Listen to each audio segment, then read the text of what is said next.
নমস্কাৰ, মোৰ অসম চেনেললৈ স্বাগতম জনাইছোঁ আপোনালোক। বহুত দিনৰ পিছত আজি মই আহিছোঁ মোৰ ৰুমলৈ। বহুত দিন পাছত মই ৰুমত আহি পাইছোঁ।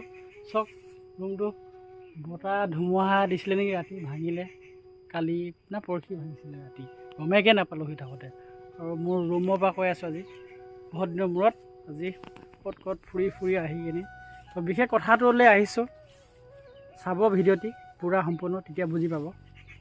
কথাটো হ'ল যে এই কেলা বুলি খুব কৈ থাকে মানুহবোৰে, কেলা যোনটো মানুহ আছে নেকি ঘৰতো কেলা বুলি কয়। মাক বাপেকৰ ওচৰত না ককায়েক না ভনীয়েক কোনো চিন নাই, না কাৰোবাৰ ঘৰত গ'লেও কেলা বুলি কয়। এই কেলা কোৱা মানুহকেইটালৈ কথা বিশেষ বনাইছোঁ।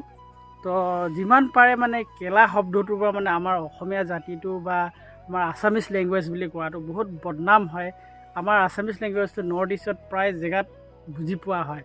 মানে কথা এটা হ'ল মানে এনেকুৱা এটা হৈছে, ধৰক আপুনি অসমত আপোনাৰ মাৰ বাপেৰ আগত কেলা ক'ব পাৰে, আপোনাৰ প্ৰকৃতিক বা আপুনি ঘৰৰ পৰা জন্ম হোৱাৰ পৰা আপুনি কেলা বুলি কৈ থাকে। লেকিন বেলেগৰ ঘৰতো কেলা বুলি নকয়, বেলেগৰ ঘৰতো নহয়, বেলেগ জাতি বা বেলেগ সমাজখনেতো কেলা বুলি নকয়। তো তাত গৈ কিনে আপুনি যে তাৰ লগৰ হিচাপত যাই কিনে কাৰোবাৰ মা দেউতাৰ ওচৰত কেলা বুলি ক'ব, সেইটোতো নিশ্চয় বেয়া পাব। মানে এনেকুৱা আপুনি কাৰোবাৰ ঘৰত গৈ কিনে কেলা বুলি কয়, তেতিয়াহ'লে এজাতি এটা ঘৰত যাব, বেলেগ জাতি অন্য জেগাত যাবি, তো তাত গৈ কিনেও কথা পাতি সিহঁতৰ মাক বাপেকৰ ওচৰত কেলা বুলি কৈ পাবি। আপুনি বেয়াকৈ কোৱা নাই, লেকিন আপোনাৰ অভ্যাস আছে, আপোনাৰ জন্মৰ পৰা আপুনি কেলা বুলি কয়। লেকিন চবতে যে নকয় আৰু সেইবোৰ মানুহবোৰ যে নকয় যে, মানে এনেকুৱা আমাৰ অসমীয়া কথাটো এনেকুৱাকৈ হৈছেগৈ কথাটো। মানে ধৰ আপুনি বেলেগ সমাজ এখনত গ'ল বা আমাৰ অসমৰ পৰা বাহিৰতে ক'ৰবাত গ'ল ফুৰিবলৈ থাকিবলৈ গ'ল, তাত আপুনি কেলা বুলি কৈ পাব, সিহঁতে নিশ্চয় খং উঠিব। কেলৈ আমাৰ ইমান সন্মান নাই নেকি আমাৰ ঘৰত আহি কিনি, তেনেকুৱা এটা শব্দ হয়। কথা এটা শুনিছিলোঁ মই, মানে লগৰ এটা ঘৰত মানে আপোনাৰ অসমীয়া মানুহবোৰ আহিলে মানে আমাৰ ঘৰবোৰত কেলা বুলি কয়।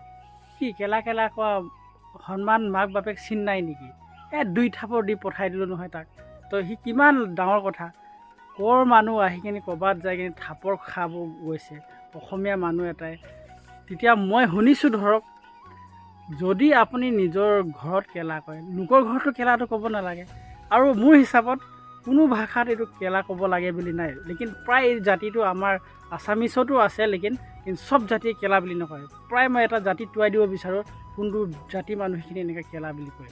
এতিয়া ক'বলৈ গ'লে এতিয়া জাতিটোৰ নাম ক'লে মানে বেয়া পাব, লেকিন প্ৰকৃততে মই এনেকুৱা মানুহ লগ পাইছোঁ কেলা কোৱা মানুহ। এক আহোম মানুহ লগ পাইছোঁ, এক চুতীয়া মানুহ লগ পাইছোঁ, আৰু কিবা লগ পাইছোঁ দেই। প্ৰায় এইটো মানুহে কেলা বুলি বেছি কয়। লেকিন এতিয়া হয়তো বাৰু শুনিলে মানুহে এই জাতিটো লৈ কিনি মোক বেয়াও পাব পাৰে, কিন্তু কথাটো হয় এনেকুৱা মানুহখিনি মই লগ পাইছোঁ।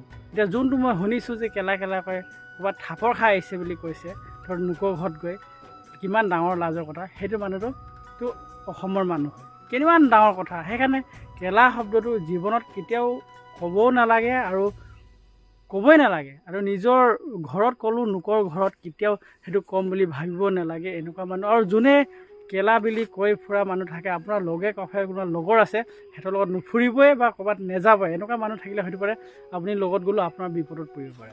তো সেইকাৰণে ক'ব নালাগে। আৰু এনেকুৱা অসমীয়া সমাজখন কেলা কয় বুলি ইমান বেয়া কথা কয়, মাক বাপেকৰ ওচৰত ৰেচপেক্টফুল নাই বুলি মানুহে কয়। বহুত মানুহে মই শুনিছোঁ এনেকৈ কয়। সেইকাৰণে এই কেলা শব্দটো ক'ব নালাগে, আৰু যে কয় থাপৰিয়াই দিব লাগে। হয়তো পাৰে কেতিয়াবা বহুত ডাঙৰ মানে পস্তানি আহিব পাৰে। তো ভিডিঅ'টি ভাল লাগিলে লাইক শ্বেয়াৰ কমেণ্ট ছাবস্ক্ৰাইব কৰিব।